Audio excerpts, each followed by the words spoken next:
My dear student, नमस्कार। आज की क्लास में मैं आपको राजस्थान यूनिवर्सिटी एग्जाम 2021 जिसके अंतर्गत यूजी में आपका BA, BSc, BCom, BBA and BCA and others तथा पीजी में समस्त सब्जेक्ट फाइनल ईयर एंड आपका सेमेस्टर एग्जाम से रिलेटेड परीक्षा की गाइडलाइन आपको मैं बताऊंगा। गाइडलाइन में आपका है ना, जैसे क्या क्या होगा कि पेपर कितने घंटे का होगा, पेपर को कितना अपन को अटेम्प्ट करना है, क्वेश्चंस का आंसर कैसे देना है। तो ये समस्त डिटेल में आपको बताने जा रहा हूँ। तो अपन का है ना, जो सबसे पहला पॉइंट है, तो जो आपको है ना माइंड में फॉलो करना है कि आपका एक तो पेपर जो होगा वो सब्जेक्ट के अकॉर्डिंग होगा। तो सब्जेक्ट आपके जैसे हिस्ट्री है, पॉलिटिकल साइंस है, सोशोलॉजी है, संस्कृत है, हिंदी है। तो आर्ट्स में आपके है ना प्रत्येक सब्जेक्ट के 2 पेपर होते हैं।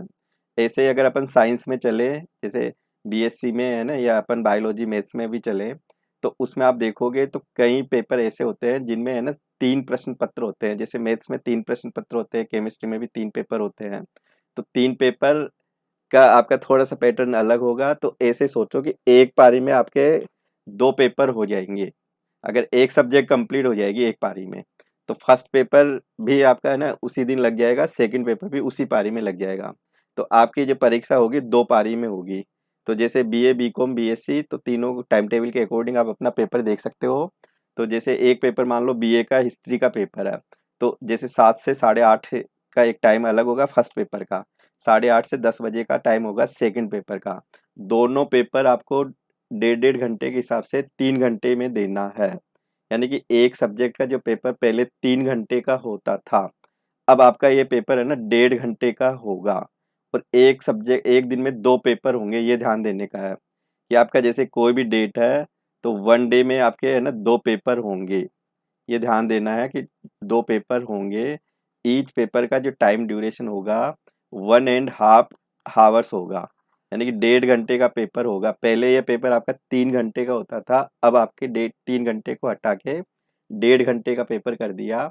ऐसे ही आपका फिर जैसे ही फर्स्ट पेपर खत्म हो जाएगा, तो आपको है ना सेम रूम में सेम टीचर्स सेकंड पेपर आपको अलॉट करेगा। फर्स्ट पेपर की जो आंसर शीट है उसको कलेक्ट कर लिया जाएगा। हो सकता है कि आपका डिस्ट्रीब्यूशंस में टाइम वेस्ट हो, तो 5 मिनट आपको एक्स्ट्रा मिल सकती है। यानी कि 7 से 10 की शिफ्ट में 2 पेपर हो जाएंगे, 2 से 5 वाली शिफ्ट में 2 पेपर हो जाएंगे। अगर किसी स्टूडेंट के मान लो एक सब्जेक्ट के 3 पेपर है, तो पहली शिफ्ट में यानी पहले दिन आप उसके 2 पेपर हो जाएंगे।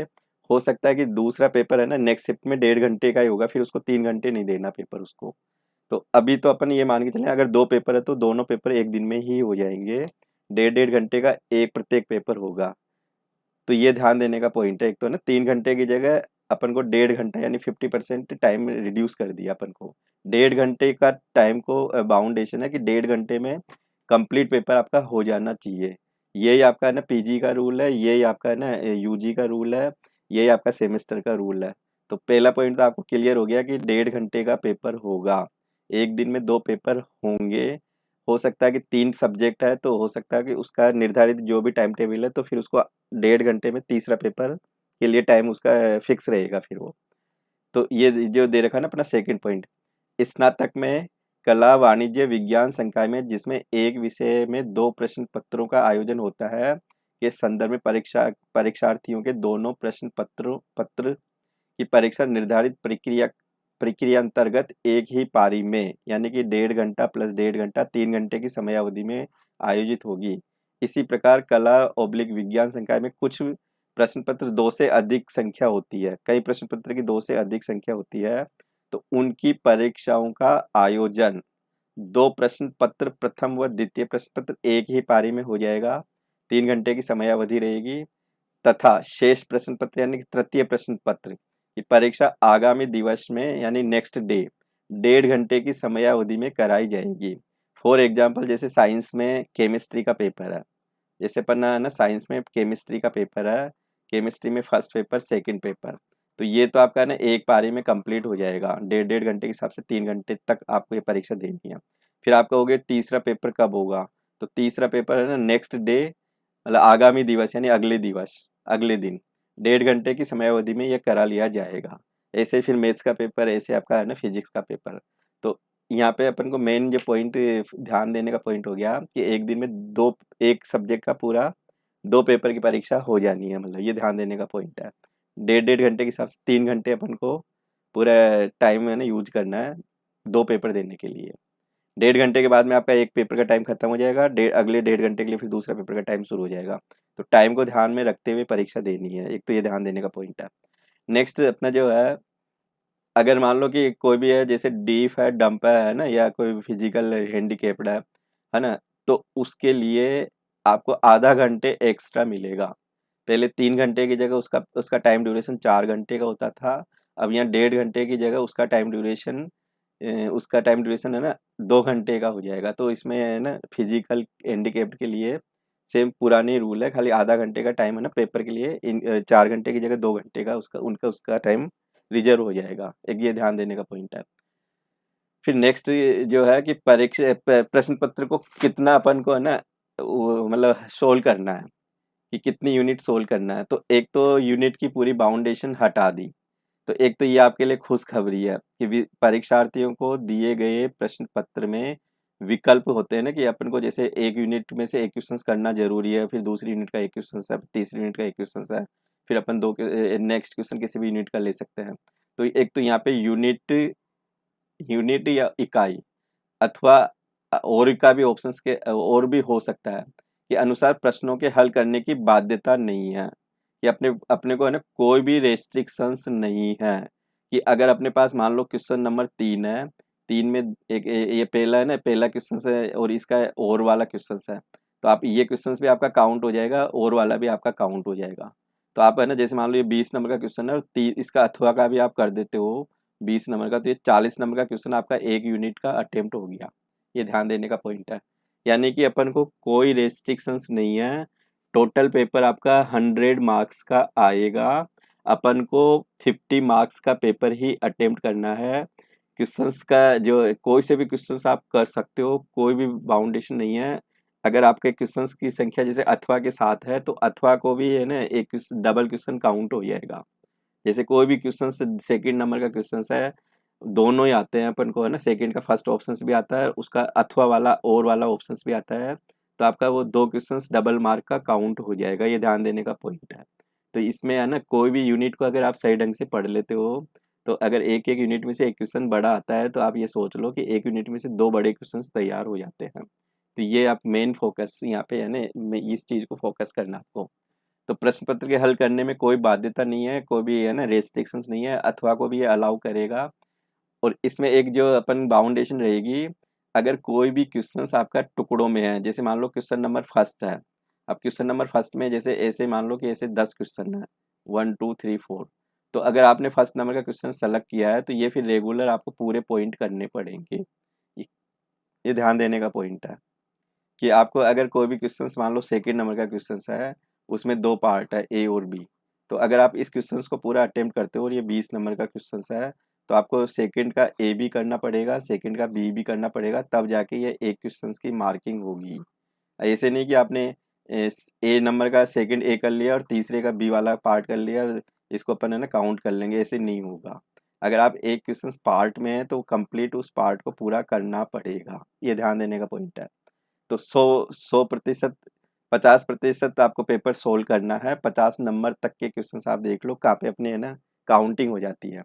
अगर आप ज़्यादा अटेम्प्ट कर दोगे तो फिर वो है ना उसको चेक नहीं किया जाएगा। आपका मैक्सिमम जो पेपर की चेक करने की जो वो रहेगी क्राइटेरिया, वो 50% तक ही चेक होगा। वो 50 क्वेश्चन से ज़्यादा मार्किंग अगर आप कर देते हो तो देन फिर उसको ना इग्नोर कर देंगे और 50 नंबर तक का ही आपकी काउंटिंग चलेगी। फिर जब मार्कशीट बनेगी वो 100% में कन्वर्ट कर दी जाएगी। तो ऐसे जैसे ये एक अपन को एग्जांपल बता रखा है, अगर 100 अंक का पेपर है तो वो 50 अंक का ही करना है अपन को। और अगर अगर 80 अंक का पेपर है तो अपन को 40 नंबर का अटेम्प्ट करना है।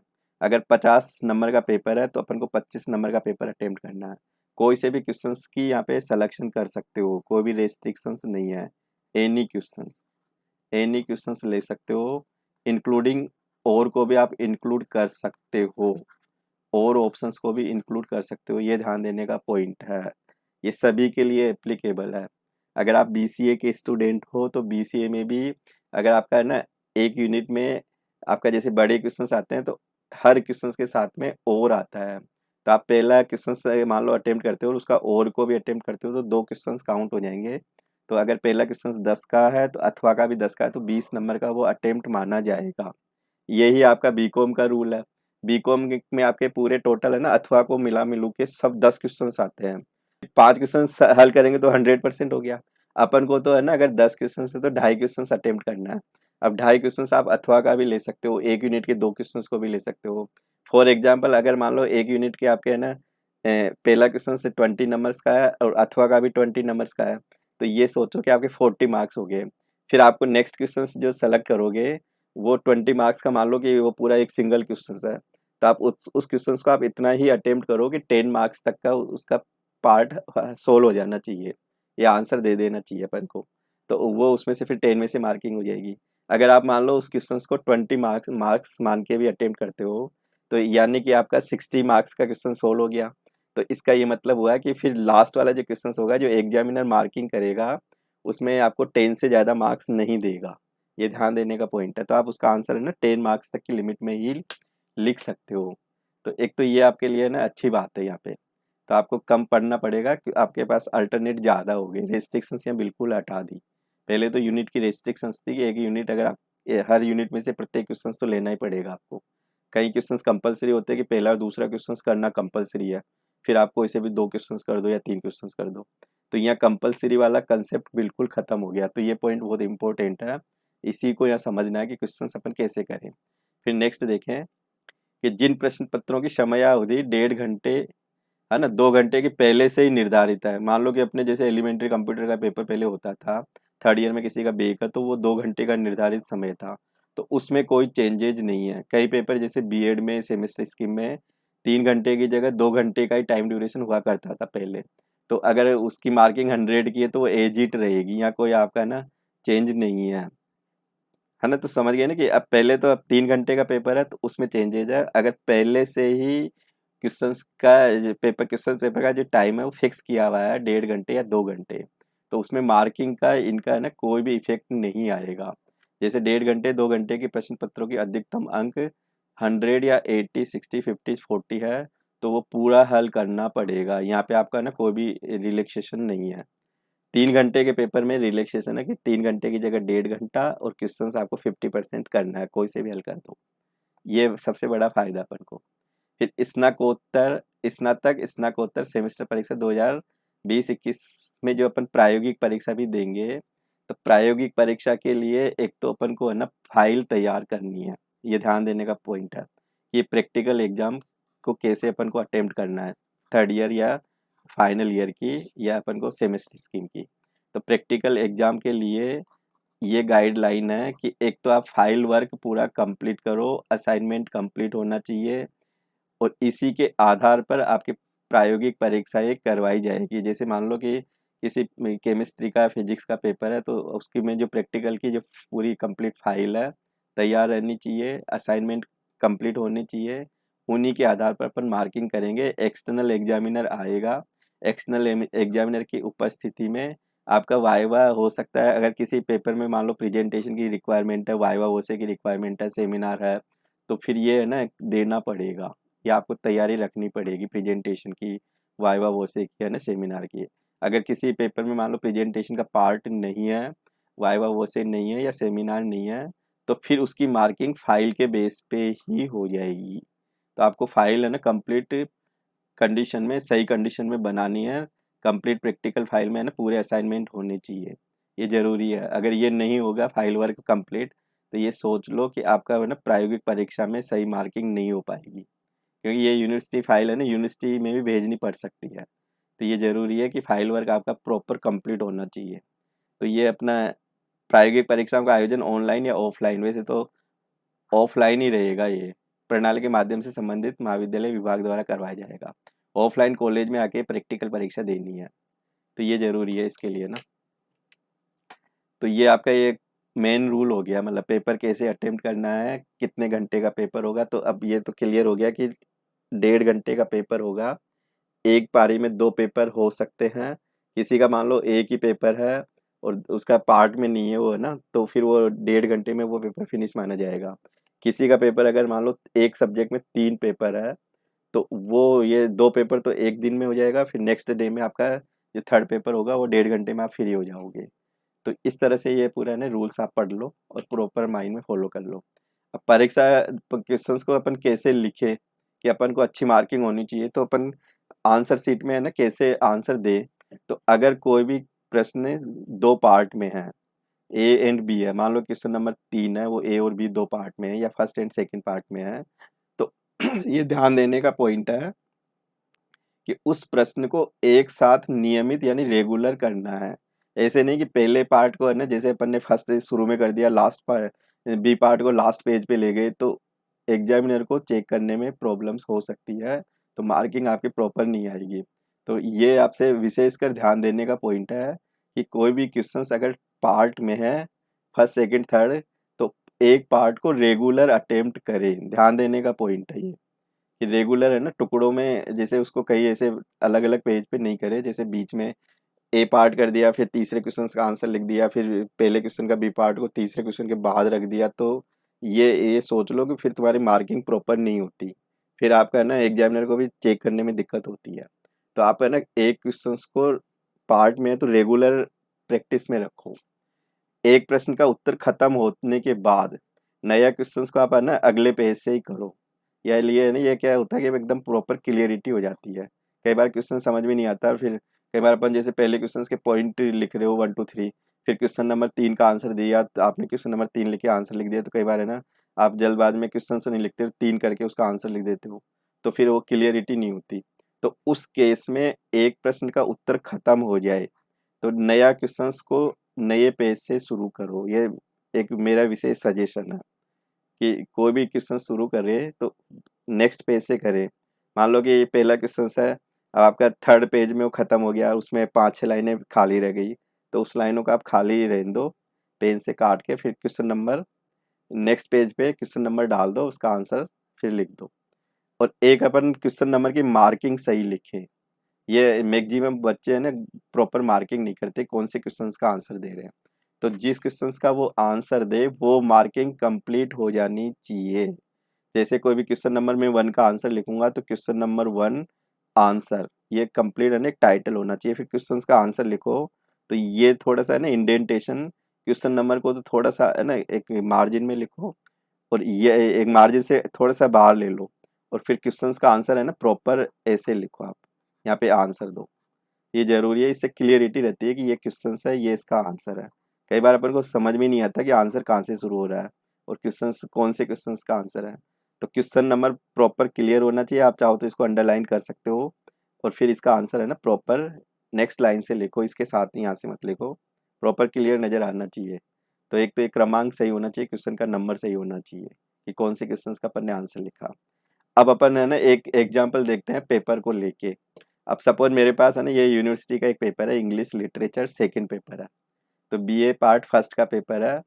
ऐसे मान लो कि ये थर्ड ईयर का भी पेपर है ना, ऐसे पैटर्न पे आता है। अब मेरे को है ना ये क्वेश्चन जैसे अटेम्प्ट करना है। अब इस क्वेश्चन में देखूंगा कि पहला क्वेश्चन पुराने रूल्स को देखे, तो पुराने रूल्स में है ना ये कंपलसरी था कि पहला क्वेश्चन को एंड सेकंड क्वेश्चन को करना जरूरी है, कि ये तो आपको करना ही पड़ेगा, इसको आप है ना छोड़ नहीं सकते।